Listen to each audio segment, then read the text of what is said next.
Happy 18th birthday, Rainelyn. Nandito nga tayo mga kagala ko sa venue na kung saan dito isi-celebrate ang ika-18th birthday ng anak ni Ate Nilia. At tayo ay naimbitahan para makaisa dito at makidalo sa celebration ng kanyang anak. Maya-maya din ay dumating na rin ang kanilang mga bisita at nag-umpisa na rin ang kanilang paokasyon. At ito ay pinangunahan na maumpisahan sa paghahatid ng kanyang papa. Happy 18th birthday, ready! Kasama ang kanyang papa. Tingnan siya. Okay.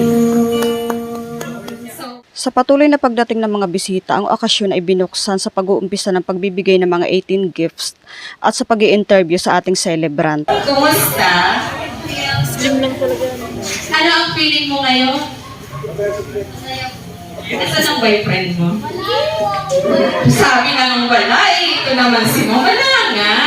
Okay, so isang pagbati sa iyo. Napakaganda mo ngayon. Para kahit nandito ka lang sa akin, pero ngayon 18 na siya. Pero bago ang lahat na maipagpatuloy ang lahat, ang pagdarasal at pagpapasalamat ay dapat hindi nating makalimutan.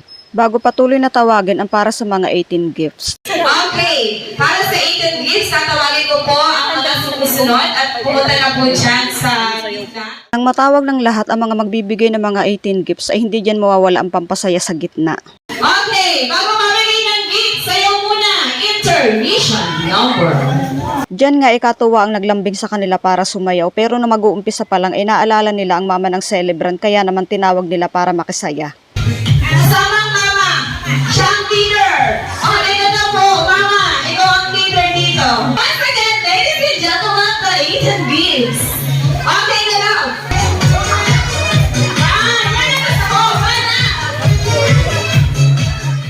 Kunting lambing lang ng sayaw ang hiling pero nabitin itong si Kagawad siya. Talaga namang pinakamasaya lagi sa samahan at humiling pa. Okay, so thank you very much po. Mamaya pa wala, ay nako. Wala pa, sige, wala pa. Nabitin sila, isa pa. Okay.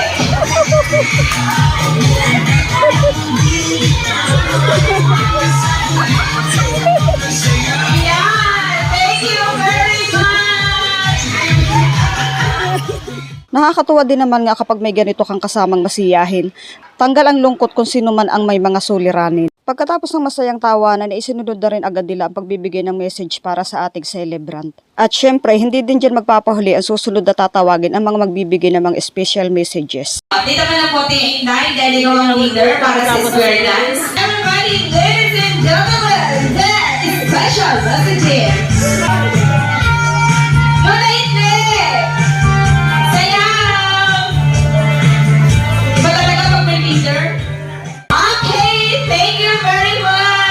Ayan, yan ang mga gusto ko sa mga nagbibigay. Napapasaya natin rin, hindi ba? O, di ba? Napapasaya pa natin ang video natin ngayon.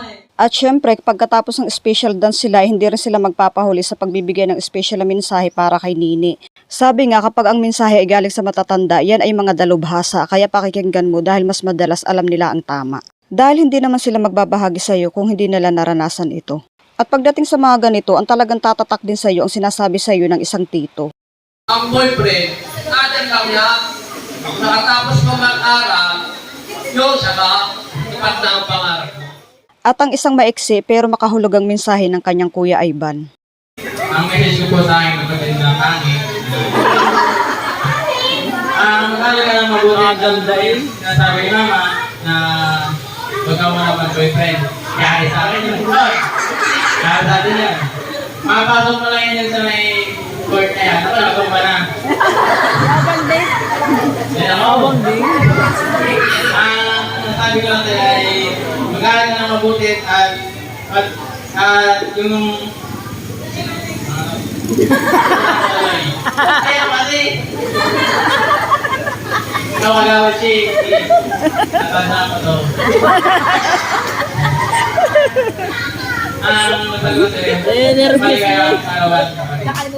Sabi nga, sweet may halong bero pero makahulugan na dapat ay pakinggan ng isang bunso galing sa kuya. Hindi rin nakaligtas muna ang pagsayaw ng isang tito bago magbigay ng isang mensahe para sa kanya. Dumako na tayo para sa mga nagagandahan nating mga dalaginding para sa ating 18 candles at syempre hindi rin sila papahuli sa ating pagsayaw. The 18 candles.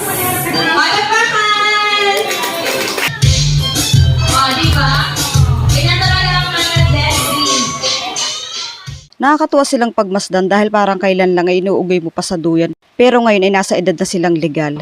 Isa-isa na rin silang nagbigay ng mensahe para sa kanilang kaibigan at habang ipinagpapatuloy ang okasyon, binuksan naman ang hapagkainan para sa pag-uumpisa ng pagkain para ang mga bisita ay hindi mainip at para hindi na rin magutom habang naghihintay na matapos ang okasyon. Habang ang iba ay maya-maya pa daw kakain, ang iba naman ay abala na rin sa pagkuha ng mga kanya-kanyang mga pagkain. Ako naman ay nakisabay na rin dahil kanina pa ako medyo nagugutom. Ito nga talaga merienda ang pinakang gusto ko, pero nung matikman ko yung kinakain ni Di, ako ay napakain na rin. Habang abala kami sa aming pagkain, nagbublow na ng kanyang 18 candles si Nini. Thank you very much. Photo on. Picture taking. Aside from aking taga-picture. Isinunod na rin ng kanyang mga close friends ang pagbibigay sa kanya ng 18 roses. At syempre, palaging hindi dyan mawawala ang kanyang kaisa-isang kuya Ivan na kanyang super close talagang kuya.